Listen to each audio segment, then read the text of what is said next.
Hey everybody, welcome on into the Delmarva Sports Insider, your top live and local show dedicated to giving you all local sports.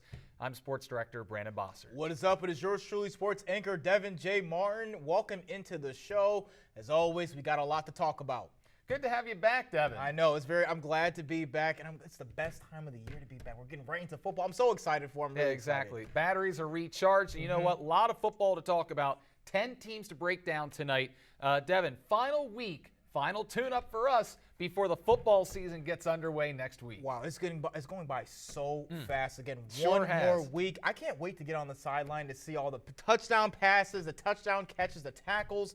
I want to see some helmets flying off. I want to see a whole bunch of different stuff. But we got to tell the people what to expect from each of these 10 teams that we're going to be talking about tonight from here on Delmarva. Yeah, that's right. We start with a team that went all the way to the state championship last year, the Woodbridge Blue Raiders. That's right, Brandon. Last year, the Blue Raiders season didn't have the ending that they wanted, but a new season is here, and that means last year is in the past. Now, 47 ABC's Cole Howard caught up with the Blue Raiders earlier today to see how they plan on bouncing back. But the only game you remember is one you lost, and it happened to be the last one, so you have to live with it for 300-some days or whatever to get to camp. But the kids' mindset is to get back there. Our goal is to get back to the University of Delaware. Last season ended in heartbreak for the Blue Raiders, a 27-0 loss to the undefeated Archmere Academy. But head coach Marvin Dooley tells us the goal right now is just simply putting the right pieces together to find out what works for them. The biggest thing right now is finding out where we can put our best 11 to get our best 11 on the field.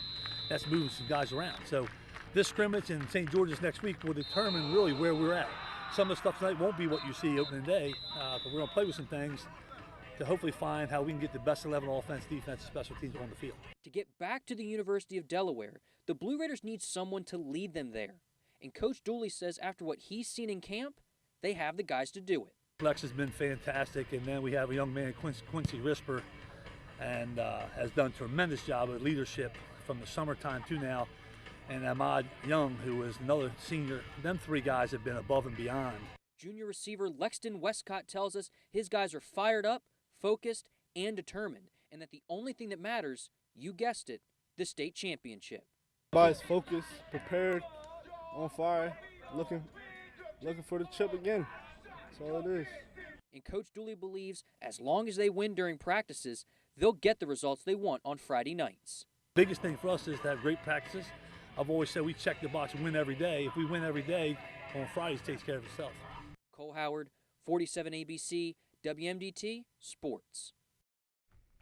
Now the journey back to University of Delaware begins at Cape Henlopen on Thursday, September 8th, as the Blue Raiders take on the Vikings at 6 o'clock. Meanwhile, let's move on now to the 3A, looking to compete once again. A 3A school looking to compete once again, but with a younger roster this time around. That's the Dover Senators. They're a young team with a playoff win on their resumes from last year. That was a crazy win against St. George's in the first round last year. They finished 6-4, beat St. George's on the road before losing in the playoff against Smyrna. But that was a close game, yeah, too. It was very close. But a lot of the starters from that team have graduated. So now the challenge is building upon what they accomplished last season. Now, Brandon, when you put it that way, when you lose that much starting talent, you'd expect a step backwards, not forwards, but not this team. These players, these coaches, they think otherwise. Now, junior running back Jaquan Kilby thinks this team can have a deep playoff run this season, and he's not alone in that belief. Head coach Chip Knapp is of the same mindset. He says he's targeting postseason success this year. We're definitely looking towards that. You know, that's the goal that I think everybody has when you start the season. We have the talent. We're young, but you know, if a couple things go our way, I think we can be in the mix there at the end. Now the Senators begin their season at home on Friday at 7 against Arundel. Now we move down to the Class 2A. The Lake Forest Spartans focus this season on finishing strong. The Spartans finished the year last year a mediocre 5-5, Brandon, but that was after a strong 4-1 start. So they started off hot. They started off hot, but then they faded down the stretch. That's the thing about Lake Forest. Yeah, you don't want that. Normally you want to go the opposite way if you're going to do that, but it wasn't good for them. So they lost by fewer than 10 points twice during the second half of that 4-game losing streak. So that was a chance for them to kind of win those games. So when I talked to head coach Fred Johnson, he says last year's team didn't close those games well and made costly mistakes at the end that ended their season without that playoff appearance. So the Spartans returned 9 out of 11 of last year's starters on defense and 8 guys back on offense, including all-district junior QB Jonathan Tyndall. He is a kid to watch out for, too, because Tyndall lit it up as a freshman, came back as a sophomore, and he once again showed that he is a really, really strong quarterback. You know, he is fantastic. Also, senior wideout Johnson Oakley and senior running backs Jameer Marable,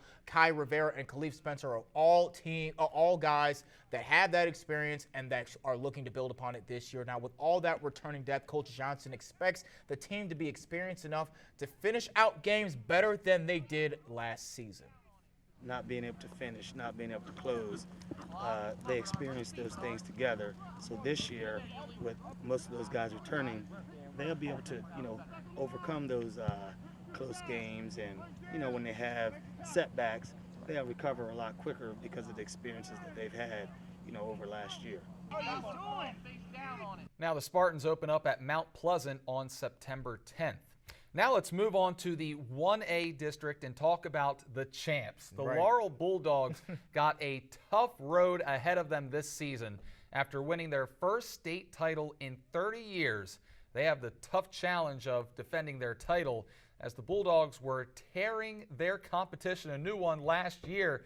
That didn't change in the championship game either. They won by 2 touchdowns over St. Elizabeth for the championship. Brandon, but, with a new year comes new problems. First, they're the hunted instead of now being the hunters. Coach Joey Jones told us that this year everyone is gunning for them, salivating at a chance to knock the Bulldogs down a peg. And second, they have to find a way to replace Javier White's monster production from the backfield. Yeah, he was insane for them on offense last season. And I think even in the championship game, I think he scored like 2 touchdowns too, so it was insane. Now, a lot of that responsibility will fall on the shoulders of a player that also had 2 touchdowns in that game, and that's Kylese Wilson.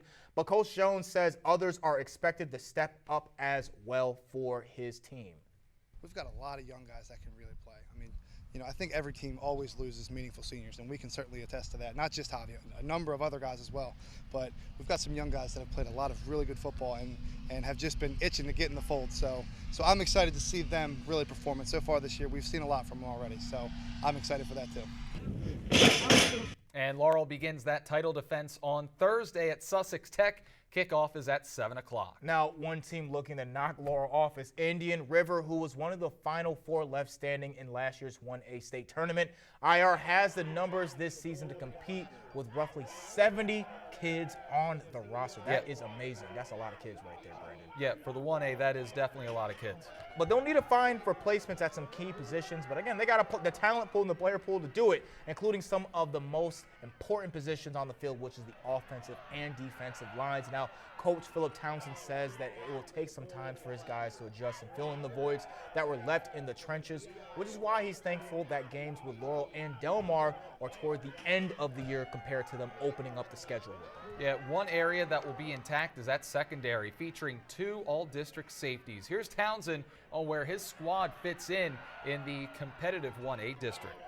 Really, I think, Laurel, it's us and Seaford trying to chip away at Laurel. We play Laurel week 9 later in the season, so we do have a strong off-season or non-conference or non-division district, whatever you want to call it, schedule. We got the Delmars, the Brandywines, the Decaturs to kind of prep us for a game like Laurel. But I think at the end of the day, us and Seaford, everybody in our district wants to chip away at Laurel. Well, you heard it right there. Right. They are looking to get after Laurel. I mean, Laurel has a giant target on their back. Everyone is gunning for them. You can see they just want them really bad. Indian River opens up in Berlin, taking on Decatur on September 9th. So let's talk about what stood out from this past week. We've got these 5 schools from the Henlopen. Yep. You know what? I think there's a good reason that all 5 of these schools might be good to watch this year. Dover played incredible down the stretch last year, went 6-4, got to the playoffs, won a game. I think that Chip Knapp has done a fantastic job there in Dover. Woodbridge, always a contender, always in the playoffs, and they have playmakers once again. Laurel, the defending 1A champs, and they should be one of those top teams vying for that title again. Yep. Lake Forest has plenty of starters back, and as long as they can take care of the discipline at the end of the games and they're able to finish strong, they should be a team to watch out for in the 2A. And IR, very large roster. Yep. They showed last year they can compete with Seaford and with Laurel. You got to remember, they beat Seaford 35-6. They lost to Laurel by a single point during the regular season. Now, you mentioned all these different teams, and one thing that they all have in common is they're dealing with the turnover. Right. They're dealing with losing a lot of players. Except for Lake Forest. Except for Lake Forest in terms of finding a way to kind of replace all the talent that they lost due to graduation last season. So I'm really excited and very, very interested to see how they're going to fill all those different spots. Because, I mean, every coach has to deal with that, especially in high school, when you lose your seniors and you lose some of your star players. But, I mean, again, besides Indian River, every single team, even the defending champs, are trying to figure out a way to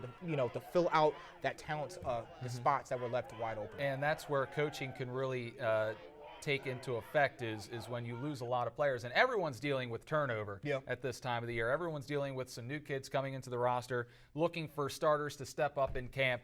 So coaching can definitely be a big difference maker, especially this early on. Right, and again, even the defending champs are dealing with that, and because of that, I don't think the Bulldogs can rest on their laurels. No, not at all. They'll have tough challenges from teams like Woodbridge and Seaford. I mean, you just heard Indian River's head coach just talking about how basically, they're focusing on all the other teams as well, but definitely Laurel is the one that they're circling at the top of their schedule. And Woodbridge shut them out 6-0 last season against the Bulldogs, so they beat them during the regular season, and they'll have to be on the road going to Woodbridge to face the Blue Raiders this time. And last year, now I think we didn't talk about this team, but the Seaford Blue Jays, the Blue Jays got destroyed by the Bulldogs last year, but I think the Seaford Blue Jays are much improved this go-round. And I think they'll give them a bigger fight than that they gave them last year. So I think Laurel has all the pressure on them this season to kind of show everyone why they're the champs. It wasn't luck. They got to show. Now you got to come back. You got to get back up in the ring and show everyone why you guys were number one. I don't know. They got the banner. They're the champs. Yep. I don't know if there is pressure on them. They already did it. I know. You know what they always say. Winning a title is very difficult, but defending your title is also even harder because now there's no sneaking up on anyone. Everyone knows like, hey, this is the team we have to watch out for. Laurel's going to get the A game from every single team right now. Those are the team and those are the players that they're looking for. All right, next week we finish up with Cape Henlopen, Milford, Polytech, and Smyrna in our team previews. That'll do it for the A block. We're taking our first time out. We've got to talk the Bayside now. Who will reign supreme in the North? That's coming up next. Hey, I'm Takai Hughes with Delmarva Football, and you're watching Delmarva Sports Insider.